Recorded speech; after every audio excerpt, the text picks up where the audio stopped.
अरुण गरीब घर का पढ़ा लिखा लड़का था। उसके पिता ने बहुत तंग दस्ती में उसे पढ़ा लिखा कर इंजीनियर बनाया था। इंजीनियर बनने के बाद अरुण नौकरी ढूंढने लगा, मगर उसे कहीं भी नौकरी नहीं मिल रही थी। नौकरी तलाशते तलाशते 2 साल हो चुके थे, लेकिन उसे नौकरी नहीं मिल रही थी। आखिर वो थक हार कर भगवान की शरण में मंदिर में गया।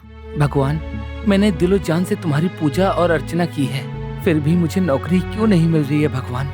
मेरे पिताजी ने कर्जा लेकर मुझे पढ़ाया, ये सोचकर कि नौकरी लगेगी तो सारे दुख दूर हो जाएंगे, लेकिन नौकरी तो नहीं मिली।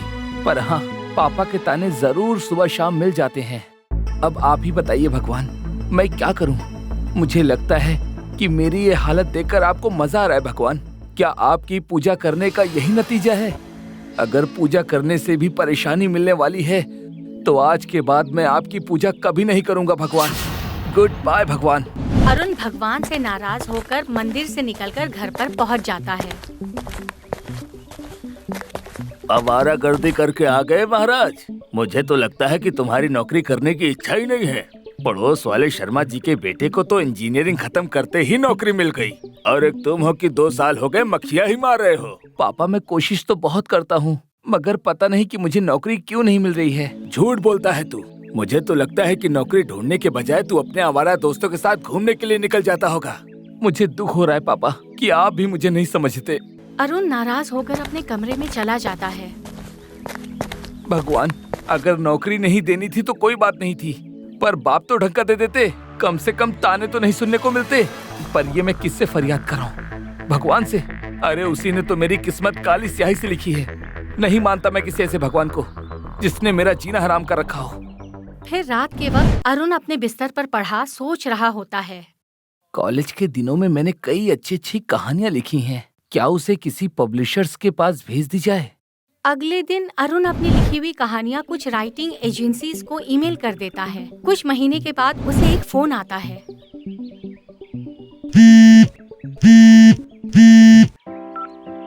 हेलो, क्या मेरी बात अरुण जी से हो रही है? जी हाँ, मैं अरुण ही बोल रहा हूँ। अरुण जी, आपकी कहानी हमारे एजेंसी को पसंद आ गई है, इसलिए हमने आपकी कहानी एक चैनल को भेजी है। क्या आप हॉरर शो के लिए लिखना पसंद करोगे? हाँ, क्यों नहीं, मैं जरूर लिखना पसंद करूँगा। काम मिल जाने पर अरुण काफी खुश हो गया था। अगले दिन कुछ फॉर्मेलिटीज करने के बाद अरुण ने एक चैनल के लिए हॉरर शो की स्टोरीज लिखना शुरू कर दी। कुछ महीने तो काम अच्छा चलता है, लेकिन एक दिन उसके पास प्रोड्यूसर का कॉल आता है। अरुण, तुम्हारी कहानी में काफी दम है, लेकिन तुम्हारे कदम मनहूस हैं। जब से तुम्हारे लिखे हुए एपिसोड रिलीज हो रहे हैं, हमारे टीआरपी डाउन होती जा रही है। सर, मैं तो आपको बढ़िया कंटेंट दे रहा हूँ, फिर ऐसा क्यों हो रहा है? लगता है तुम्हारी किस्मत ही खराब है। देखो अरुण, मैं तुम्हें लास्ट चांस देता हूँ। अगर इस बार भी तुम्हारा लिखा हुआ एपिसोड नहीं चला तो मजबूरन मुझे तुम्हें नौकरी से निकालना होगा। नौकरी से निकाल देने की धमकी सुनने के बाद अरुण भगवान की फोटो के पास जाकर फरियाद करता है। यही चाहता था ना तू कि मेरी नौकरी चली जाए? बस अब जाने ही वाली है। एक इंजीनियर अपना पेट पालने के लिए कहानियां लिख रहा है, लेकिन तुम्हें तो वो भी मंजूर नहीं है। टीवी में अच्छा खासा शो चल रहा था, वो भी तुम्हारी मेहरबानी से पिट गया। मुझे तो लगता है कि मुझे परेशान करने के अलावा तुम्हारे पास कोई और काम ही नहीं है भगवान। भगवान को कोस कर अगले दिन अरुण ऑफिस जाता है। सर, मेरे पास एक आइडिया है। अगर हम उस हॉरर सीरीज में कुछ रियलिटी कंटेंट दिखाएं तो, मतलब कि रियल हॉन्टेड प्लेस पर अगर हम स्क्रिप्ट के साथ स्टोरी शूट करें तो पब्लिक को ऐसा लगेगा कि ये रियल स्टोरी है। कुछ नया दिखाएंगे तो शायद हमारी रेटिंग भी बढ़ जाए। ठीक है, तुम एक एपिसोड की स्क्रिप्ट लिखकर लोकेशन को फाइनल करो। मैं प्रेजेंटेशन बना के चैनल से बात करता हूँ। प्रोड्यूसर के जाने के बाद अरुण भगवान की तस्वीर के सामने खड़ा होकर कहता है, वैसे तो मैं तुम पर विश्वास नहीं करता, मगर मेरी नौकरी का सवाल है, इसीलिए मैं अपने हाथ जोड़कर विनती करता हूँ कि अगर मेरी मदद ना करना चाहो तो बिल्कुल मत करना, पर मेरी राह में रोड़े मत डालना भगवान।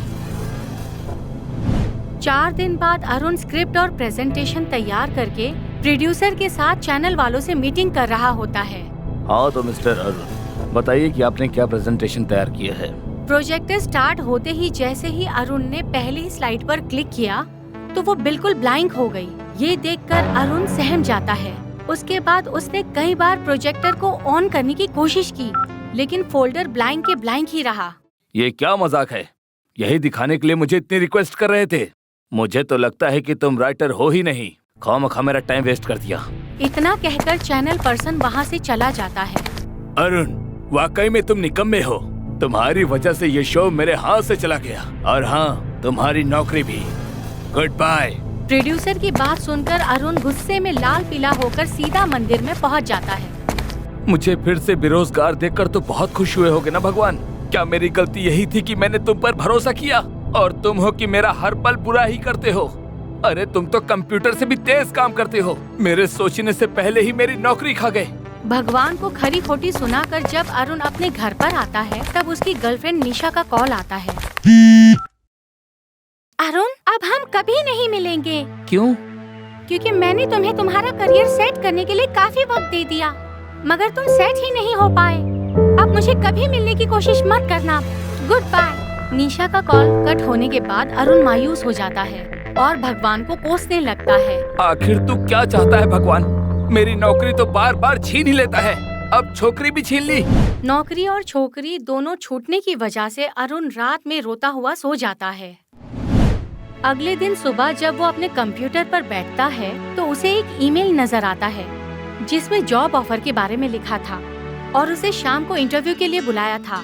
अरुण तैयार होकर फिर से एक बार अपनी किस्मत आजमाने को निकल पड़ता है। अगर इस बार भी मुझे नौकरी नहीं मिली तो मैं कभी भी भगवान को नहीं मानूंगा, नास्तिक बन जाऊंगा। नमस्ते सर, मेरा नाम अरुण है। यस अरुण, कैसे हो आप? मुझे पता चला कि आपकी नौकरी चली गई है। हाँ सर, लेकिन आपको कैसे पता चला? इतनी जल्दी अखबार में छप गया क्या? खैर, आप मुझे ये बताइए कि क्या आपने मेरे जख्मों पर नमक छिड़कने के लिए मुझे यहाँ पर बुलाया है, या फिर रियल में भी कोई जॉब है आपके पास? अरे तुम तो नाराज हो गए। सक्सेस और फेलियर ये तो जीवन का हिस्सा है। हाँ सर, हो सकता है कि ये जीवन का हिस्सा हो, लेकिन मेरे जीवन में तो सक्सेस है ही नहीं, बस फेलियर ही फेलियर है। वो क्या है ना कि मेरा और भगवान का 36 का आंकड़ा है। वो मुझे कभी खुश देखना ही नहीं चाहता। तुम भगवान के बारे में ऐसा सोचते हो? हाँ सर, मुझे तो लगता है कि ये भगवान कुछ होता ही नहीं है। नहीं नहीं, भगवान तो होते ही हैं। अच्छा ये बताओ, तुम्हें ऐसा क्यों लगता है कि भगवान की तुमसे कोई दुश्मनी है? भगवान तो सबका भला करते हैं। करता होगा, मगर मेरा भला उसने कभी नहीं किया। पढ़ने लिखने के बावजूद भी मुझे कभी नौकरी नहीं मिली, और एक नौकरी मिली थी तो वहाँ से भी मुझे बेइज्जत करके निकाल दिया। इसमें सारा दोष भगवान का ही है।